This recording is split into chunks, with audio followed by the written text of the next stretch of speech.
Gracias, amigas y amigos de YouTube.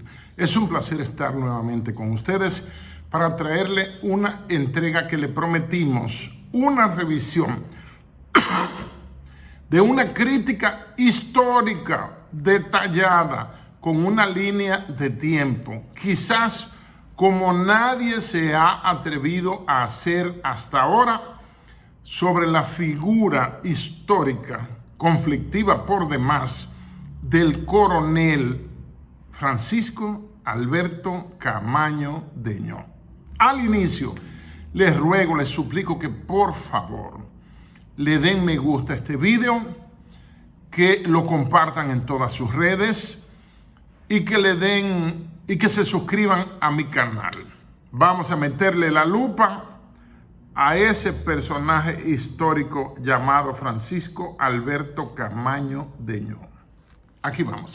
Francisco Alberto Camaño Deñó nació el 11 de junio de 1932 en el Hospital Padre Villini o Villini. En ese tiempo, desde 1930, Trujillo, el generalísimo Trujillo, no era generalísimo en ese tiempo. Después es que el Congreso lo manda a buscar en el 33, 34, por ahí, para entregarle las presillas, las insignias de generalísimo de 5 estrellas. Cuando llega a presidente, ese primer periodo, 30 al 34, no tenía ni siquiera partido, porque el Partido Dominicano es fundado posteriormente, donde brilló Modesto Díaz del Rosario, uno de sus asesinos, que ocupó muchísimos puestos y era compadre de Trujillo. Entonces Camaño Deñó nace el 11 de junio del 32 en el Hospital Padre Villini, y un año después, en el 33, es bautizado según el rito católico en la capilla del Palacio Nacional, que no era este palacio, sino que era donde estuvo antes el edificio de la Receptoría de Aduanas, que fue ocupado, o sea, durante la ocupación fue utilizado como centro de mando por el comandante H.S. Knapp de la Armada, durante la Armada estadounidense, durante la ocupación de 1916 a 1924. ¿De quién era hijo?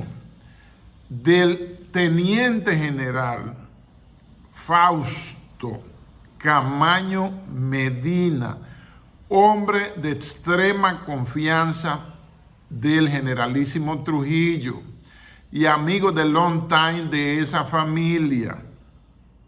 Es el hombre que en 1937 es designado por Trujillo para comandar las tropas del corte.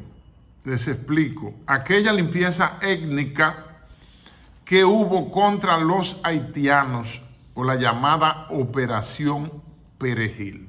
Ese es el papá de Francisco Alberto Camaño Deñó.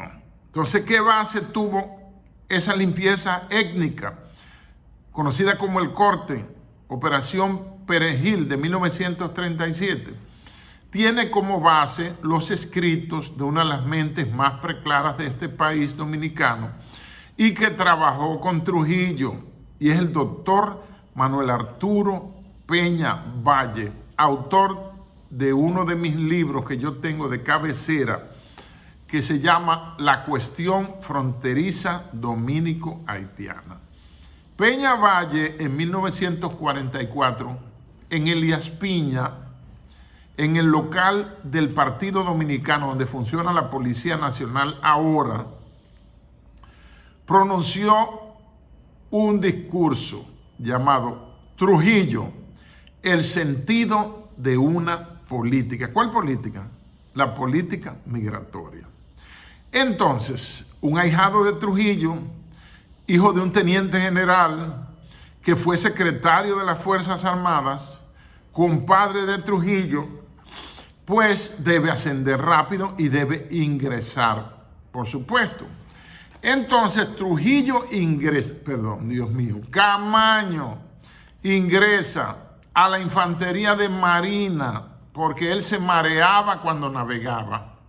Ya no existe Infantería de Marina en la Armada Dominicana. El 18 de julio de 1949, con 17 años, un mes y un día de vida, ingresa, siendo menor de edad, a la Armada como guardia marina, es decir, cadete. Luego, Trujillo lo lleva como edecán dentro de la comitiva que le hizo la visita al generalísimo caudillo de todas las Españas, Francisco Franco Bahamonde, en 1954. ¿Verdad? De ahí viene el concordato con la Santa Sede también, después de ese viaje. Entonces, viaja a España. Trujillo lo recomienda para ser, porque Trujillo no era el presidente ni fue presidente los 31 años. Esos son errores, disparates que están metiendo algunos historiadores pagados. O lo hacen por ignorancia o lo hacen por dinero, porque Trujillo no fue presidente casi 31 años.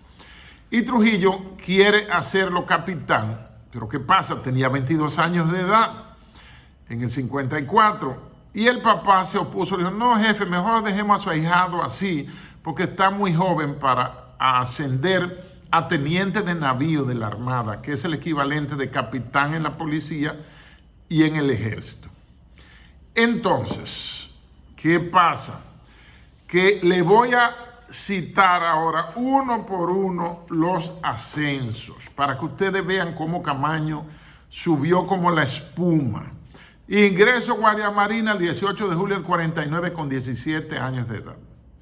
A los 22, Trujillo lo quiere hacer capitán o teniente de navío, mejor dicho, pero el papá se opuso, posteriormente lo hacen capitán, y pasa 7 años en el rango de capitán, o el equivalente teniente de navío de la Armada, porque en la Armada los capitanes son capitán de corbeta, mayor, y hasta que llega capitán de navío, capitán de fragata, teniente coronel y capitán de navío es un coronel, el equivalente en la policía, fuerza aérea y ejército. Me pica la nariz.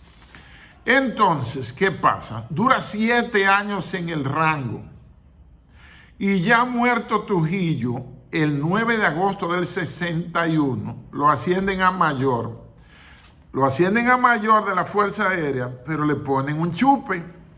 Intendente general de la Fuerza Aérea Dominicana. Todo lo que se comprara ahí, Camaño cogía su chupe de su 10%. Casi eso está establecido. Eso no es malo ni es bueno, eso es una realidad.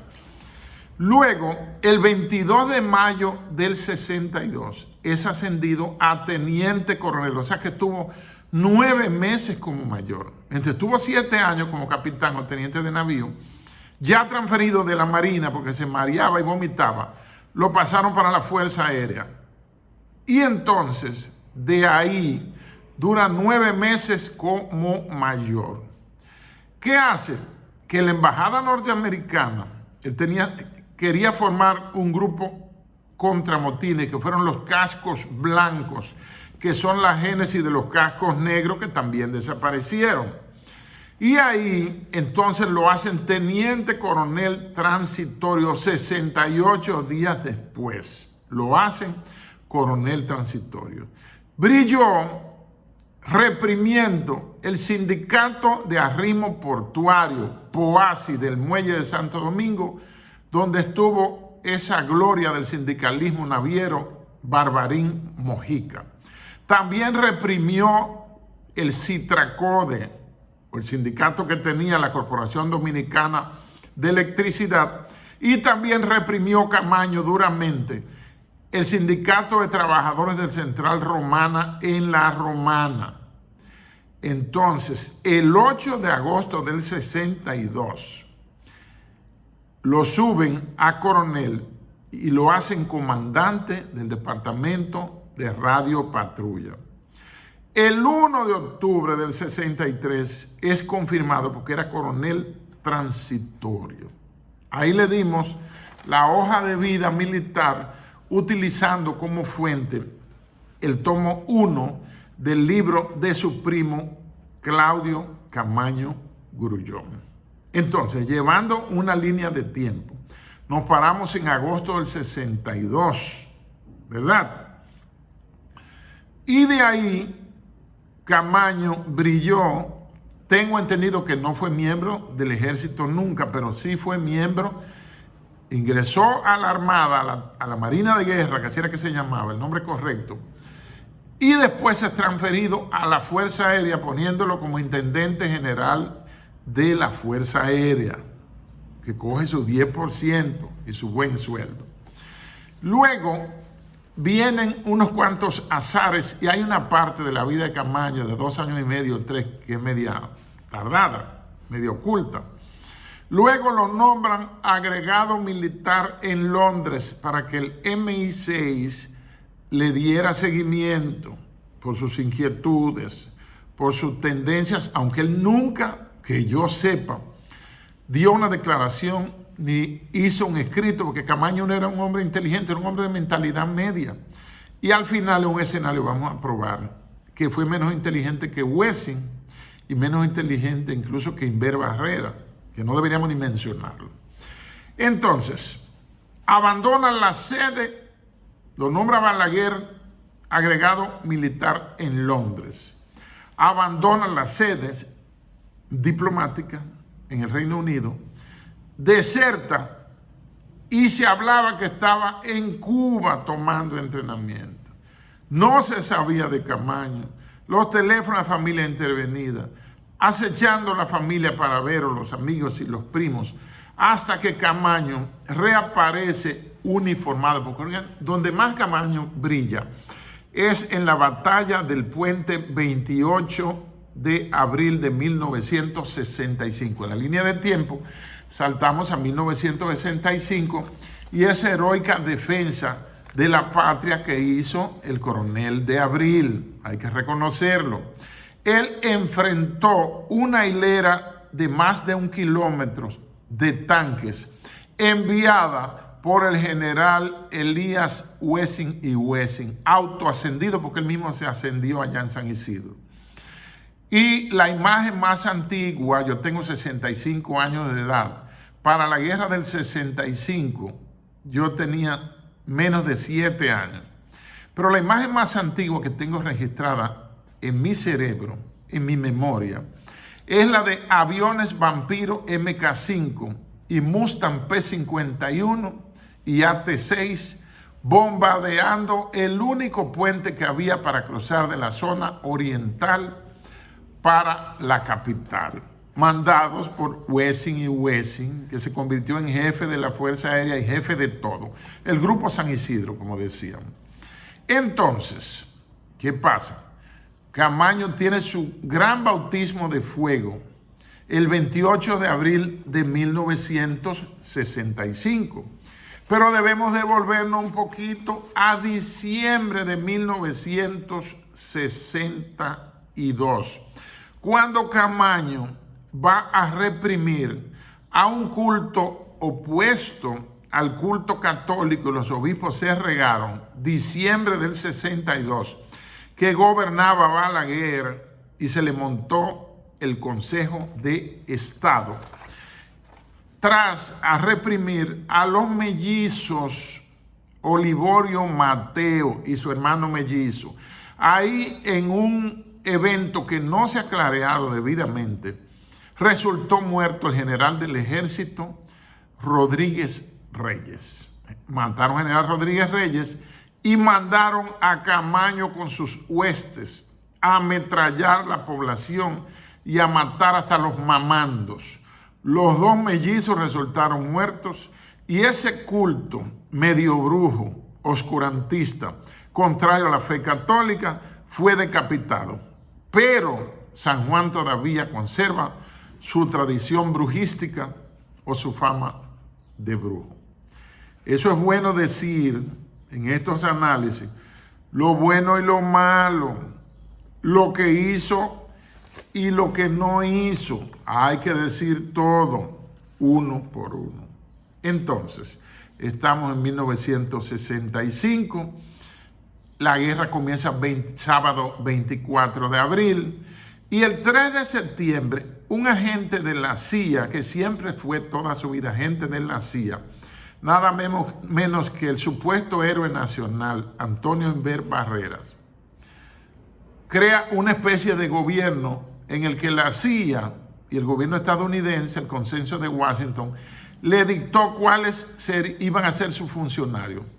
Un gobierno de reconstrucción nacional, que ni fue gobierno, ni reconstruyó nada, ni destruyó nada, sino que lo que encabezó él, por lo cual descendió al Hades, al Averno, sin darle cuenta a la nación dominicana y al tribunal de la historia, fue los ametrallamientos, copiando el modelo de las purgas estalinianas, las purgas de Stalin en la Unión Soviética, donde sacaban familias enteras por sospechar de colaborar o pensar o estar de acuerdo con la Constitución del 63 y la vuelta al poder del destituido presidente Juan Bosch, en una conjura empresarial, policial, militar y de sotanas que depusieron al presidente Juan Bosch, y el mismo Camaño fue uno de los custodias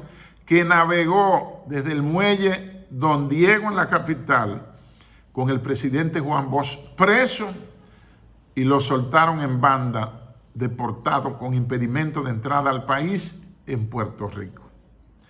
Se debe decir todas, como la monjita del cuento.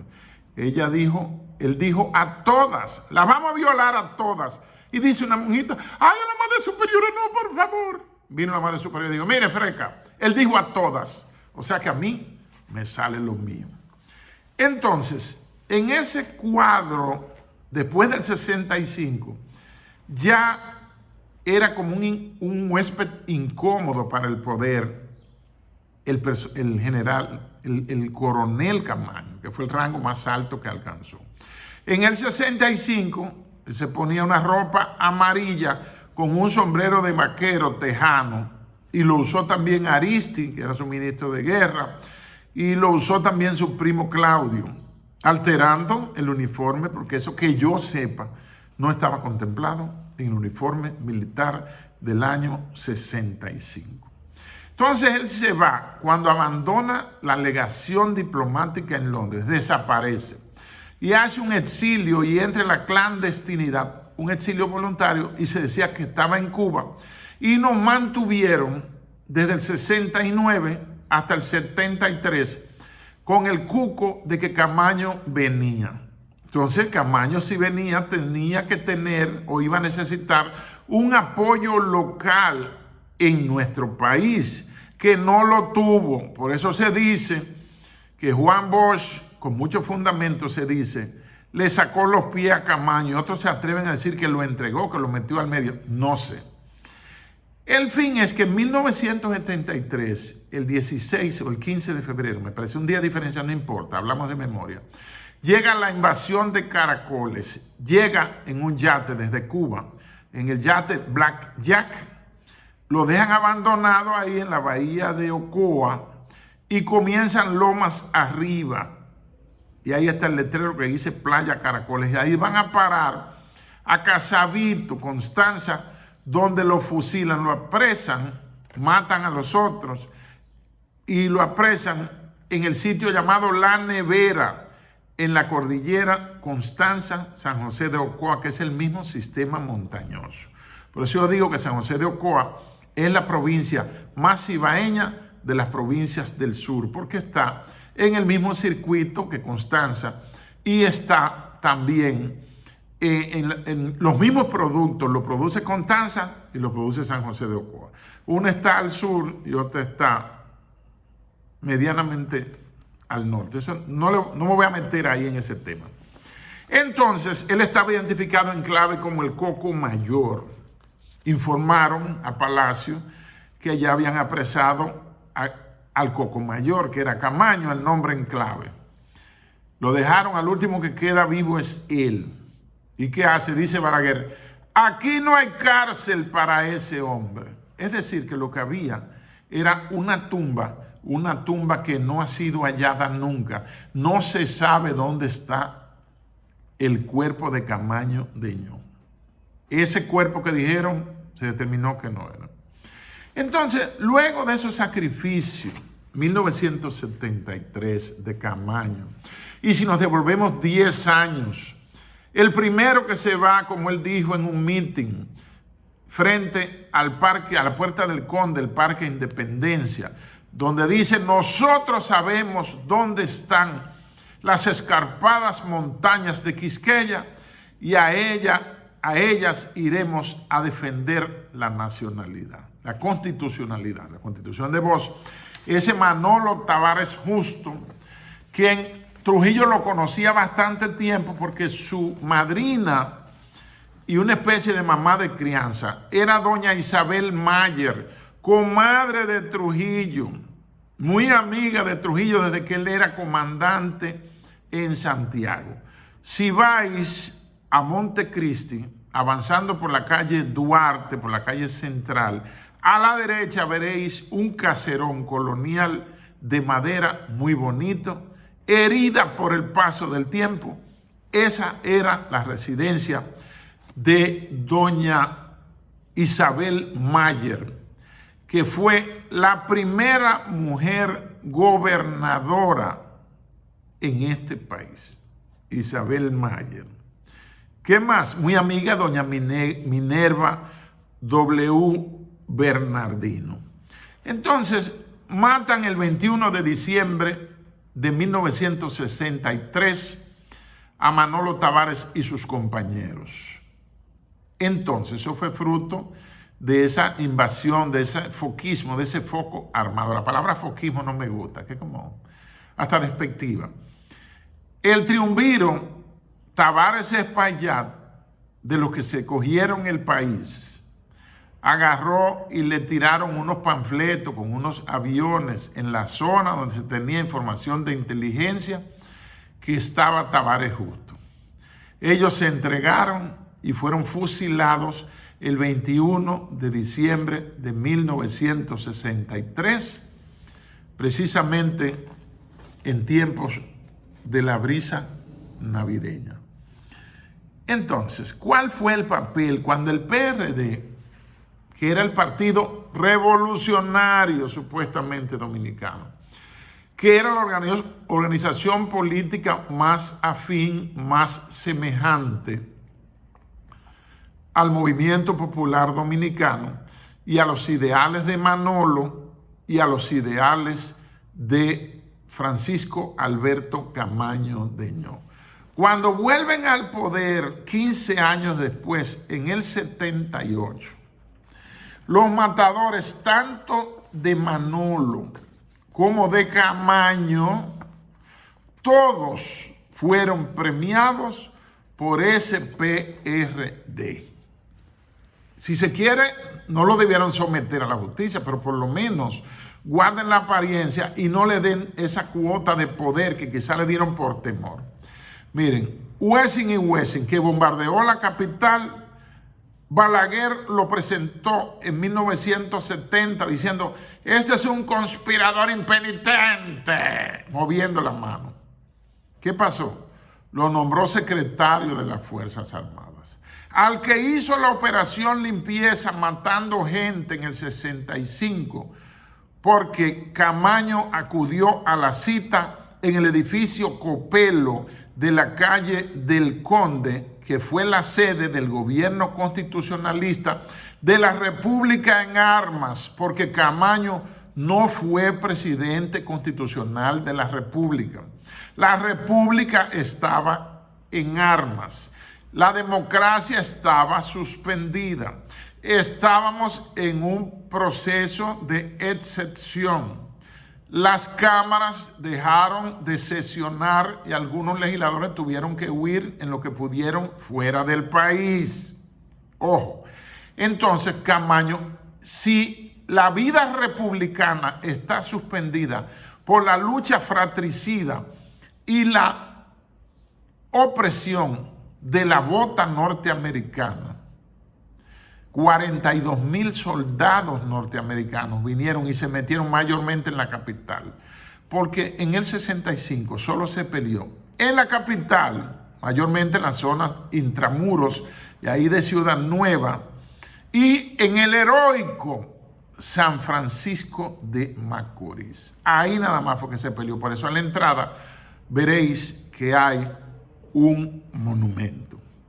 Entonces, el acta de conciliación, 3 de septiembre del 65, Camaño dio un discurso que se consigue en la red. Y don Inver Barrera, el papá de Inver Tezón, no se presentó a firmar el acta de pacificación y decretó un supuesto gobierno de reconstrucción nacional, que ya le dije que ni fue gobierno, ni reconstruyó nada, ni tuvo tampoco jurisdicción nacional.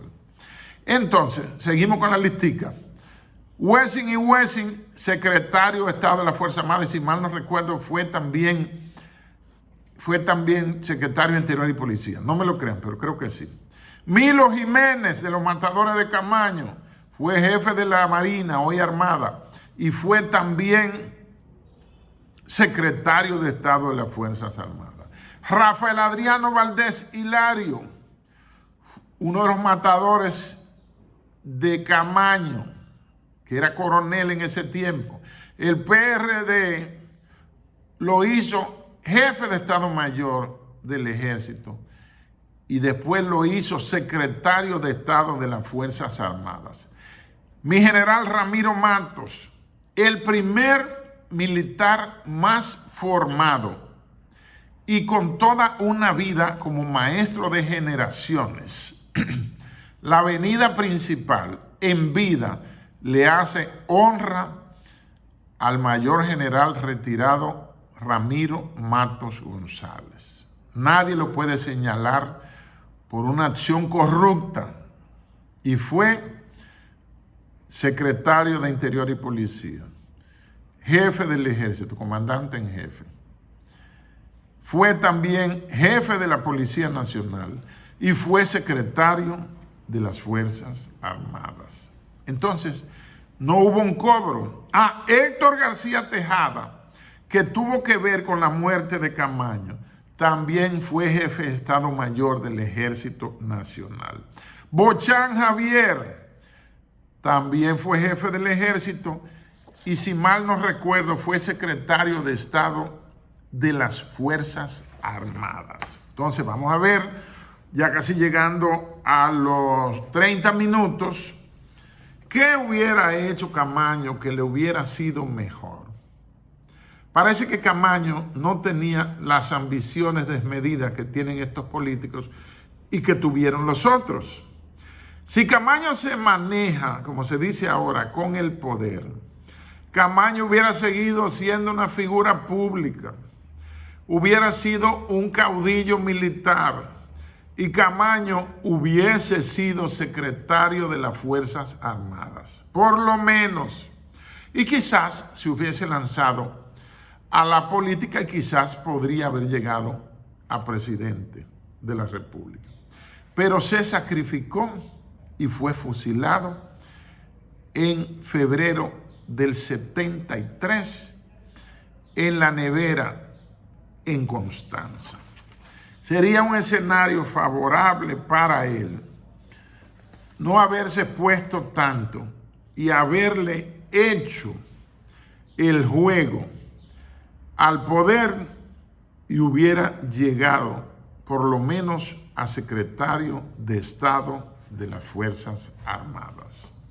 Entonces, Camaño es una figura contradictoria, así como lo señalan como un traicionero de sus hermanos de las Fuerzas Armadas y la policía, porque él fue policía también. También la historia lo consagra como un héroe nacional. Pero hay que ver todos los periquitos de Camaño, cómo dejó abandonado a un hoy mayor general. Lo dejó por muerto en Palma Sola en diciembre del 62 con un tiro en el pecho que cada vez que intentaba respirar brotaba sangre de su pecho.